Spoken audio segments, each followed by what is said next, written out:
So I'm at Brian's house. I just came to borrow a tool, but I made a pretty astonishing discovery. It looks like Brian made some sort of move. Let's check it out. That's a turbo. Certainly is a turbo. You heard it right. Brian is turboing the Miata, and he bought the Flyin Miata kit. I don't know what model he got specifically, but it's pretty fancy. It's got the fancy turbo, better ECU, a couple other things. And we're going to try to make a pretty in-depth video. For you guys, we're going to try and go through most of the steps and talk about what needs to be done for each one. Pretty much going along. I mean, these things come with like really detailed instructions.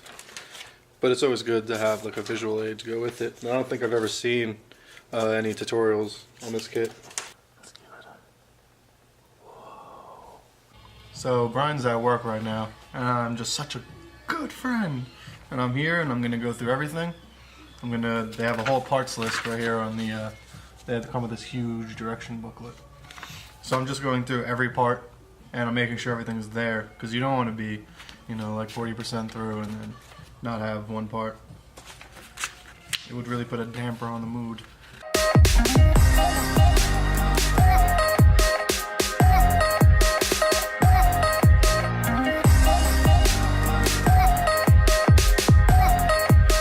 So I just finished going through everything. It seems like we're on track. We have everything we need.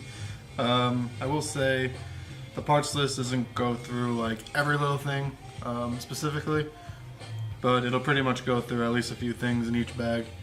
Give you a good idea that if you have the bag, you'll probably have what's inside of the bag because they're kind of prepackaged.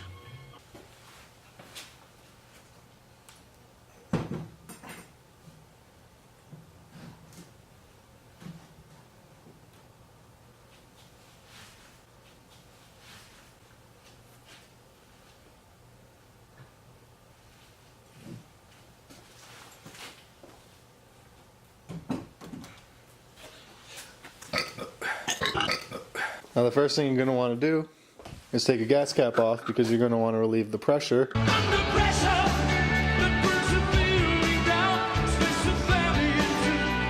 in the system. And if you look under your steering wheel, there's going to be a yellow rectangular plug, and that plug has a blue wire with a red stripe, and that's how you know that that goes to the fuel pump. So you unplug that, but first you start the car. Then once you unplug it, it'll turn off, and then you should be good to take off what you got to do for the rail. But I'd still put like a rag over it because there probably might still be a little residual juice. So you need to take the fuel rail off to get to the injectors. You also have to take this off. I'm not exactly sure what they called it. It was like an air valve or something, but it just hooks up right to where your fuel lines go. This isn't the 1.6 model. The 1.8 model, this isn't here, so you don't have to worry about that. Also, on where these connect to the block, there's going to be a black piece that goes on these right here. You don't want to lose those because they sit in between the rail and the block. Those are easy to lose. So we just took this piece off. There's 4 bolts, 1, 2, 3, and 4. This one right here is going to be hard to get to because the room in here is minuscule. So when this piece is sitting in here, you can see there's not much. Hold on. See, there's not much room to get a bolt. I mean a socket wrench on that. So to get this last one down here, right there, you're gonna need to get an 8mm. Okay, why is that focusing? 8mm wrench. So that way you can get in there and loosen it. So you take your fuel rail out and you put your injectors on and make sure that they have the insulators on them. Oh, I already messed up. Oh. What happened? We're supposed to lube these up. Let's do that now. Alright, hold on. See this? Always remember important things. It comes right here with the super lube. Super lube. And you want to lube your... It says you can use motor oil, But it came with this lube, so I'm just gonna use it. Super lube. Spin that around. Lubed. Alright, so you gotta make sure you do that to all of them. Yep. You don't want a dry O-ring. That's what my mom always told me. That was a nightmare. We Sure. had to do the fuel lines for the fuel rail, and for some reason they were so goddamn hard to get on and off. And there's no room to work on anything because it's a Miata and everything's compact. There is, where is it? It's over here.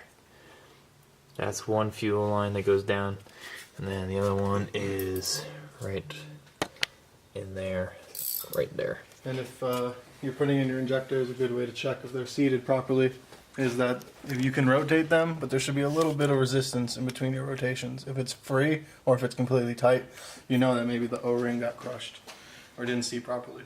So worth taking it off and just making sure everything's in right. And if you damage an O-ring, replace it, because otherwise it'll just leak. Alright, on to the next step. I want to look at my pretty face, and I want to also look at your pretty face as well, over my shoulder. We did some more stuff. We did. What did we do? Right now, Zach just got off. Brian stripped one of the heat shield bolts. Now we're looking at the headers. He's trying to get that off. Making some good room. The injectors have seated. Everything's good with that.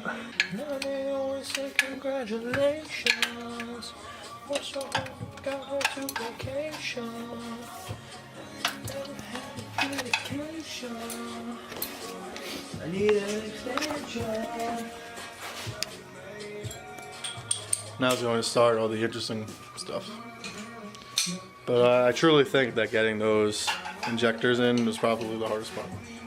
Because of those two freaking fuel lines that were under there being all weird. Like my Aunt Janine. Is this thing on? Like you said every time. Do I? Yeah. That's funny. I hate the way I look on camera. But I don't know if that's like a common thing. Like everyone thinks that they else. I think I talk like such a schmuck. Yeah, me too. I sound like a fucking idiot. So I was at work. I just came back. You know what? Maybe I'll sit down somewhere and I'll record. I'll set the camera up and I'll talk about why I like the story behind buying this car and the kit. And just everything, real quick, maybe 2 minutes, I don't know. But, so right now, Joe is continuing taking out the intake, everything on the intake. Zach is working on taking the headers off, as well as the, I believe it's an O2 sensor on there. Pretty much getting everything prepared. It's currently like 11 o'clock or 10:30. I have to be up tomorrow at 4, so we're not gonna really be working too late tonight. But tomorrow I get off work 3:30. It's go time. Yeah, it's go time. All right, so Joe is currently taking off the radiator, but I believe people call it a radiator because it radiates, but I call it a radiator because I'm from New York. Because it radiates. Yeah. It's a rad radiator. You're going to take that off because obviously it gives us more space, and we are replacing it at some point. We do utilize the stock fans because I didn't feel like spending more money for fans that I have. I'm going to. Oh, okay. So Joe's working on that. Zach is currently crying about his vagina bleeding out of his finger. I fucking literally punched that. That hurt. It's so angry. So he's gonna take that off because we don't need that anymore. It's gonna replace it with the new fancy stuff. It's a real good video. Yeah. With an NA Miata, when you change your when you turbo the car, it's kind of dark in here. Let's go. All right. When you turbo the car, you have to do two things. One, they definitely recommend you have to change the clutch because the stock clutch is only good up to like I think like 160 foot-pounds of torque, which obviously isn't a lot. You need to learn how to hold the camera so it doesn't shake. Oh, we have a stick. I took the stick off without sitting it. Joe took the stick off. I'm gonna put the stick on, guys. Hang on. So if I take the rest of these bolts off this header, can I? You might be able to finagle it. If not, it's only 3 bolts on the bottom that undo it from that downpipe. Super easy. I've taken them off like 100 times. Well, like, the whole exhaust is gonna drop if I just. No. Okay. So. But you might not have enough wiggle space to slide it off the studs. Yeah, I'm gonna undo the 3 right. Yeah, you're gonna want to take off that wheel. It's a 21, and you can't use the impact socket. It has to be a regular socket. So I went with Flyin Miata's crossflow radiator. It was a lot of money. My friends laughed at me because I was spending so much money on a radiator. But why not? Because you work to make money to spend money. I don't understand why people think I'm crazy for spending money. But it came in the mail, and it turns out it's a Griffin radiator, which is like pretty rad. And that's not a joke. Rad. And if it's supposed to be a joke, I stole it from Joe. So, as you can see right here, Griffin, it's pretty fucking big. It has a crossflow design, which I'll show when we take it out. Essentially allows more surface area of the coolant to be seen by the air rushing through to cool down faster. If you go to Flyin Miata's website, they show you charts of how much cooler it actually does run than other ones. All made out of aluminum, fantastic. What time is it? 11? It's 23:18. What? 23:18. Why do you have your time on military time? Because I respect you, man. What the fuck? So 23:18 means it's 11:18 for those who don't know. You just subtract 12 from that number, and then, yeah. We're working on my car still. Things haven't changed. But what has changed is we took out the radiator. I call it a radiator because it's rad. We took out the stock one. Was a little not time consuming, I shouldn't say that. Just a little annoying to like wiggle it down. Especially because I have this massive sway bar here. So the inlets and outlets of the radiator kind of got in the way. But Joe and I were able to move it out. It's bolted in from the bottom of these flanges. So like originally when I was under there, it looked like I had to like undo it completely from the AC lines. But that didn't seem right. Because then everything would actually come out in one piece the way I was doing it. So it's really these 2 bolts on the bottom and these 2 bolts on top. But yeah, we took the fans off too when we did it, but we didn't really have to. So Zach took off the exhaust manifold. I don't know if I should look at the camera or look at what I'm talking about. You can look at both. But yeah, I'm trying to like go back and this is new to me. Exhaust manifold. Okay, so Zach took off the exhaust manifold. Last night I sprayed everything down with PB Blaster. This morning about 5 in the morning before I went to work, I sprayed it again. And then everything came off pretty easily, right Zach? Mm-hmm. You went, mm-hmm. So that means yes.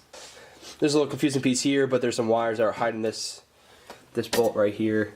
There's a little nut that went through there that kind of undid the whole entire thing. We're going to have to cut a little lip in the frame, pinch, whatever you want to call it. Literally just like an inch in and about 3 inches thick. So the turbo fits. We actually bolt the turbo up. Gonna have to drill the oil pan, set up water lines, and then the whole intake and all that stuff, all that jazz. I don't think we're gonna get to the ECU tomorrow. I don't know. It depends how hard we work. I know it'd be me and Joe for most of the time. Don't know who. I think the first 2 things we should do is cut the Speak frame. up. Cut the frame, and also I would like to get the pan stuff figured out, drilled and tapped, and make sure it's not leaking, because those are mainly the oil is the most important thing. You don't want that to leak. Get the coolant stuff figured out, and then after that we'll go through the actual directions and follow it in order. You agree? I agree. Something that was a little weird for all of us when we were reading is they want us to drain the oil before we drill the pan. So some people say keep the oil in there because when you're drilling it, all the shavings will just stay in the oil, and then when you drain the oil, the shavings will come out. However, the instructions from Flyin Miata say that if any shavings go in there, then they'll sit at the bottom of the sump and they won't get them to the oil pickup. I don't know. Might do some research tomorrow to decide what to actually do. It's day 1, finishing a wrap. What do you have to say? I hope you enjoyed part 1. This is just the beginning. This is the tip of the iceberg. Every video we make will become more and more detailed because, progression is inevitable. And yeah, stay tuned for part 2. Correct? Did I get the answer right?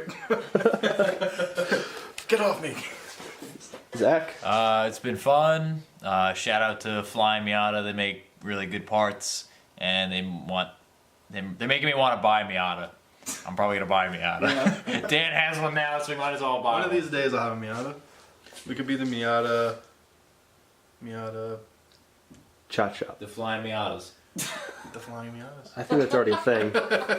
I don't know. I'm on a hunch that that's already a thing. It's probably the race. Probably is. No, seriously note though, good shit. Got a lot of stuff done.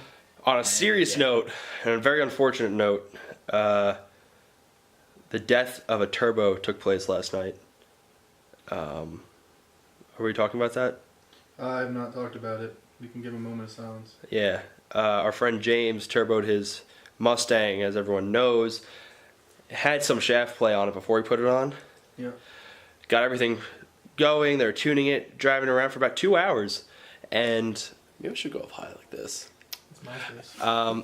And then they look back at the turbo after they're done driving it. Turns out so much shaft play that the turbine fan things were bouncing around, hitting the housing, chipped up into a million pieces, and got sucked up. Don't know what kind of damage was done. Apparently he's overnighting another turbo.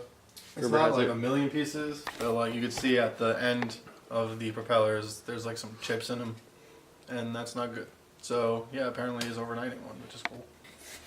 And we're gonna hope that It's a million pieces. that the extent of the damage is just within the turbo and it didn't extend to the actual engine, because that would be catastrophic. On that note, this video is over.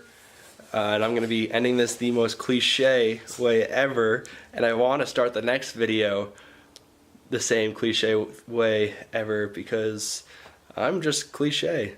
So have a great night. It's nice to meet you, Cliche. My name is Cliche. I like long walks on the beach. All right.